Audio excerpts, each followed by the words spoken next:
In this video, we will be talking about the interview process between the real estate salesperson and the broker of the office.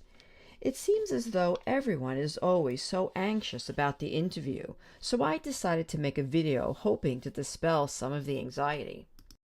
Please don't forget to subscribe. The average job interview is often a very stressful process for the person being interviewed. There are usually a barrage of questions being asked by the interviewer in an effort to determine the best fit for the open position. The questions are deliberately created to be challenging to answer, especially right on the spot. In almost all cases, the person with the most experience and highest educational qualifications will be chosen for the position. It is important to understand that there is a big difference between the average interview and the interview between a new real estate salesperson and a real estate broker. In this situation, the interviewer, the broker, seeks to impress the new agent, trying hard to win them over. This inverse interview is mainly due to the fact that there really is no way a broker can judge who will be successful in the short period of time it takes to interview a new salesperson. Therefore, each new salesperson that sits down for an interview is seen as the next possible multi-million-dollar producer. Having said that, it is important to understand that it is still an interview and no broker will be impressed by a messy appearance or lack of enthusiasm. Examples of what a broker might ask a new agent on an interview. 1. Do you have any sales experience? If the answer is no, a positive response would be, no, I do not, but I am particularly good with interacting with people and believe I will be a good fit in a sales position. Number 2, what made you decide to get into the real estate business? This is your own unique personal story. If you don't have a personal story to share, simply say something along the lines of, selling real estate has always been something that I have been interested in, and now have the time to pursue it. 3. Are you planning on working full-time or part-time? Be aware that some agencies frown upon part-time salespeople. They believe a full-time salesperson will work harder because they are hungry to succeed. They prefer agents to dive in head first. Better the odds of swimming than sinking. I am not 100% convinced. I believe that having another job will help support you until you begin making money selling real estate. In addition, if you should be lucky enough to get a listing right away, you now have money to advertise and market the house properly without going broke.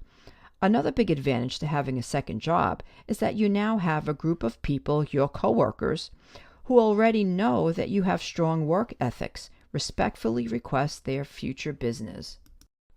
4. Do you already have a client base? A client base can be the softball team you play on every Sunday morning, or all the other soccer moms and dads on the soccer field, or, as previously stated, your coworkers. My point is that your family, friends, and acquaintances can be your client base when you begin your career. From this point on, be sure to hand out business cards to everyone you know and ask them to tell their family and friends. The more people you interact with, the bigger your client base will become. Where do you see yourself in 5 years? One of the top real estate agents in your office and the surrounding area is a good answer. Think big. 6. Why should I hire you? Your office has a great reputation, and I believe I will be an asset to your team. Examples of what a new agent might ask a real estate broker in an interview. The very first one here is what I think is most important. What kind of training is offered to a new agent? Is there a fee for the training? Where will the training take place? Who will be doing the training? How long will the training last? Is it days, weeks, months? Hopefully, it's ongoing. If an agent doesn't have training, it is going to be very difficult to get started in real estate. 2. Are mentors provided to the new agents? 3. I understand that real estate agents market and advertise their own listings, but what kind of resources are provided through the office? 4. Are there different policies for part-time and full-time agents? 5. How is an agent's success rewarded? 6. Are there goals and expectations of a new agent? 7. Is there a lead distribution in place? And how does it work? Number 8, what is the commission structure?